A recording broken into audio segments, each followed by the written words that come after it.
ओम श्री गणेशाय नमः। ओम शिवाय नमः। ओम ऐं ह्रीं क्लीं चामुंडाय विच्चे।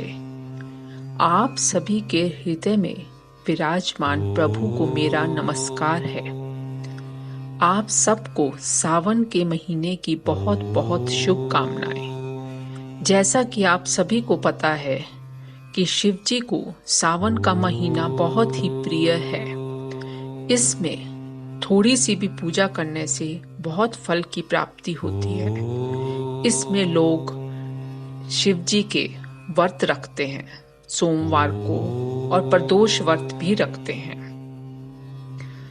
इसी तरह से लोग जल से भी शिवलिंग का अभिषेक करते हैं, जलधारा चढ़ाते हैं, उन्हें कच्चा दूध चढ़ाते हैं और ओम नमः शिवाय का जाप करते हैं। लोग महामृत्युंजय का जाप और शिव महापुराण की कथाएं भी पढ़ते हैं।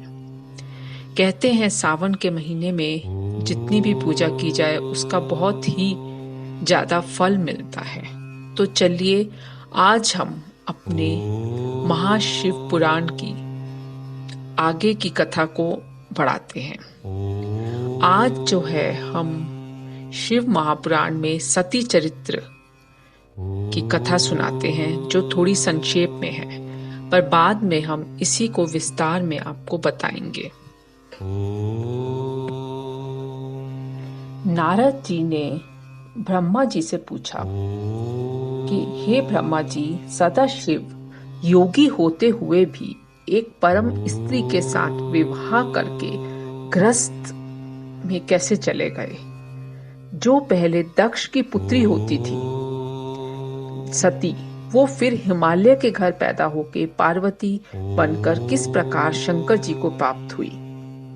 तो सूत जी बोले कि नारद जी के ऐसे वचनों को सुनकर ब्रह्मा जी बोले, हे नारद सुनो, पहले मेरे एक कन्या हुई जिसे देखते ही मैं काम से पीड़ित हो गया।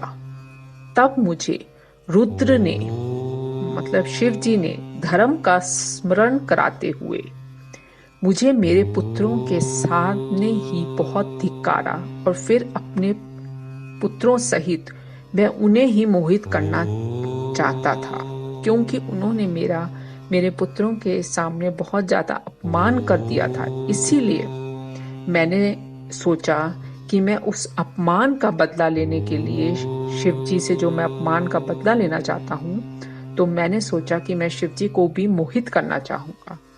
परंतु ब्रह्मा जी बोले कि उनके सारे प्रयत्न जो थे वो निष्फल हो गए। तब ब्रह्मा जी ने निराश होकर शिव जी की आराधना करनी शुरू की। तो उन्होंने बहुत समझाया ब्रह्मा जी को। तब ब्रह्मा जी बोले कि मैंने अपनी ईर्ष्या को छोड़ दिया, परंतु हट नहीं छोड़ी, क्योंकि एक बारी शिव जी ने ब्रह्मा जी की बेइज्जती कर दी थी उनके पुत्रों के सामने। तो इसीलिए ब्रह्मा जी ने हट कर ली कि मैं रुद्र अर्थात शिव जी को मोहित करने के लिए शक्ति का प्रयोग करूंगा।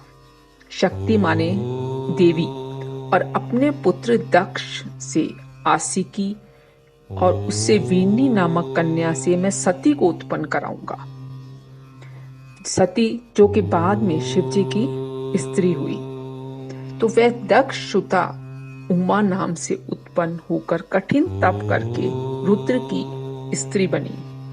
तब वे जो रुद्र स्वतंत्र होकर भी संतान उत्पन्न करने की इच्छा से रूप धारण कर मोहित हुए। इधर रुद्र माने शिव जी का गृहस्थ आश्रम में आकर सुख से कितना ही अभी समय व्यतीत हुआ था, और वह परम शांत निर्विकार श्री महादेव जी की निंदा करने लगे। इससे दक्ष जी ने महादेव जी की जब निंदा करनी शुरू की, तो उन्होंने बड़े गर्व से एक विशाल यज्ञ की रचना की। दक्ष जी ने जब वो यज्ञ की रचना की, तो उसमें उन्होंने ब्रह्मा जी को, विष्णु जी को और सभी देवी देवताओं और ऋषि मुनियों को बुलाया, परंतु महादेव जी और अपनी ही पुत्री सती को नहीं बुलाया। इस पर भी सती ने सोचा कि मैं अपने पिता के घर जरूर जाऊंगी और वो हट करने लगी। शिव जी ने बहुत मना किया, लेकिन इसके बावजूद भी सती देवी नहीं मानी और वो अपने पिता के यज्ञ में भाग लेने के लिए चली गई। और जब वो यज्ञ में पहुंची तो उन्होंने देखा कि सभी देवी देवताओं का यज्ञ में भाग था, परंतु उनके पति महादेव जी का भाग नहीं था।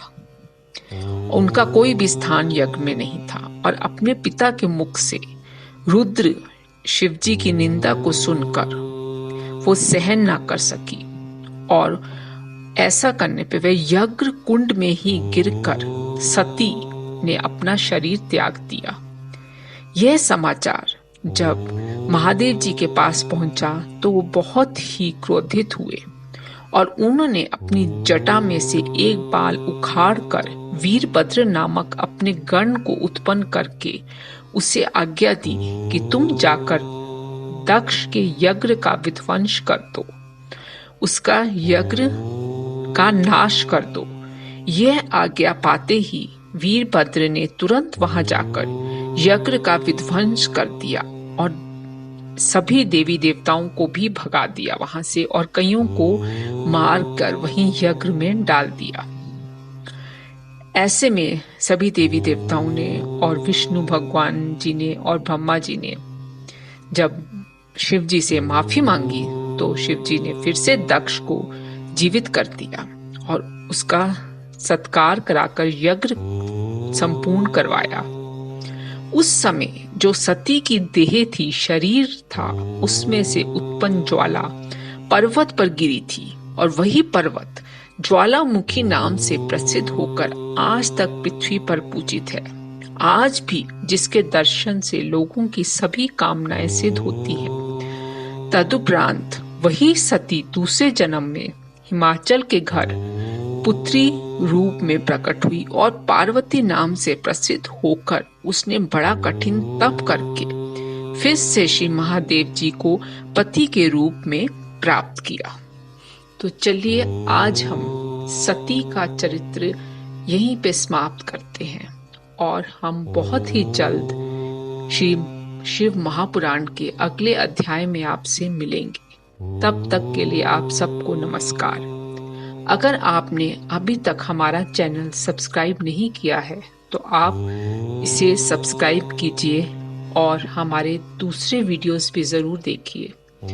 अभी तक हमने 26 वीडियोस बनाए हैं, आप उन सभी को देखिए। आप नीचे डिस्क्रिप्शन बॉक्स में जाइए, अब जहाँ पे मोर लिखा है वहाँ आप क्लिक कीजिए, वहाँ डिस्क्रिप्शन बॉक्स में वीडियोस का सेक्शन होगा, उसमें जाइए और सभी वीडियोस देखिए। धन्यवाद।